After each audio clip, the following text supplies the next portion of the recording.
గంగరాజు, నేను నీకు ఎన్నో ఇబ్బందులు కలిగించాను. నా చిలిపి పనులకు క్షమించు.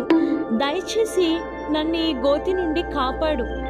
నీలి, నీవు తప్పులు చేశావు.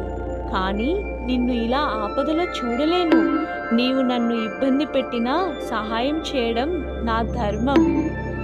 గంగరాజు తన బలమైన తొండంతో ఒక పెద్ద కొమ్మను గోతిలోనికి జాగ్రత్తగా వేసింది.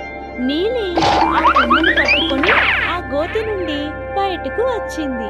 ఆమె సురక్షితంగా బయటపడగానే కళ్ళల్లో నీళ్లతో గంగరాజు ముందు నిలబడింది. గంగరాజు, నీవు నా ప్రాణాలను కాపాడావు. నేను నీ పట్ల చేసిన తప్పులకు హృదయపూర్వకంగా క్షమాపణ కోరుతున్నాను. ఇకపై నేను ఎవ్వరినీ ఇబ్బంది పెట్టను. నీలి, తప్పులు అందరూ చేస్తారు, కానీ వాటిని గుర్తించి సరిదిద్దుకోవడం ముఖ్యం.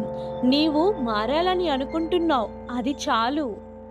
అప్పటి నుండి నీలి తన చిలిపి పనులను మానుకుంది.